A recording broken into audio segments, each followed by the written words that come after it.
Gastric trouble సమస్యకి అనుభూత వైద్యం అనేటువంటి అంశాన్ని గురించి మనం ఈ వీడియోలో తెలుసుకోబోతున్నాం. అందరికీ నమస్కారం. నేను మీ ఆయుర్వేద డాక్టర్ చిట్టిపొట్ల మధుసూదన శర్మని.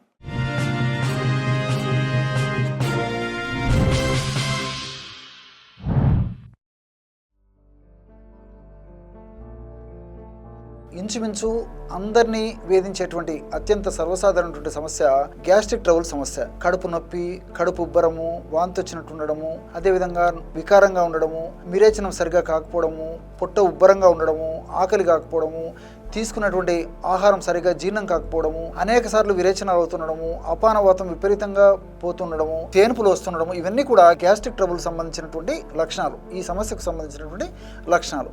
మరి ఈ యొక్క గ్యాస్ట్రిక్ ట్రబుల్ సమస్యను తగ్గించుకోవడానికి ఎలాంటి ఔషధాన్ని మనం తయారు చేసుకుని వాడుకొని లబ్ధి పొందవచ్చు అంటే, వామును వేయించి చూర్ణం చేసేసి ఒక 25 గ్రాములు వాము చూర్ణం తీసుకోండి. అదేవిధంగా సోంపు తెలుసు కదా మీకు అందరికీ.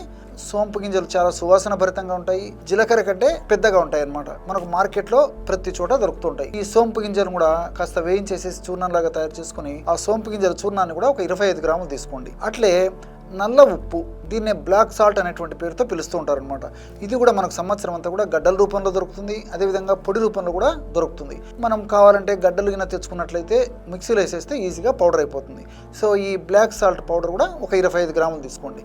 ఈ 3 పౌడర్లు అంటే వాము చూర్ణము, సోంపు గింజల చూర్ణము, అదేవిధంగా నల్ల ఉప్పు చూర్ణము, ఈ 3 చూర్ణాలు ఒక్కొక్కటి 25 గ్రాముల చొప్పున తీసుకొని అన్నిటిని బాగా కలిపేసి ఒక గాజు సీసాలో నిల్వ ఉంచుకొని రోజు ఉదయం ఆహారానికి ఒక 10-15 నిమిషాల ముందు, లేదా ఆహారం తర్వాత ఒక 10-15 నిమిషాల ముందు, రాత్రిపూట కూడా ఆహారానికి ముందు కానీ తర్వాత కానీ ఒక 50 to 100 ml కాచి చల్లార్చినటువంటి నీళ్లలో పావు టీ స్పూను ఈ యొక్క చూర్ణం కలిపేసి తీసుకుంటుండాలి. ఈ విధంగా రెగ్యులర్ గా క్రమం తప్పకుండా ఈ యొక్క ఔషధాన్ని వాడుకోవడం వల్ల విత్ ఇన్ సూన్ అంటే 1-2 రోజుల్లోనే దీని యొక్క ప్రభావవంతమైనటువంటి ఫలితం కనిపించి చాలా త్వరగా ఆ సమస్య నుంచి బయటపడేదానికి అవకాశం ఏర్పడుతుంది.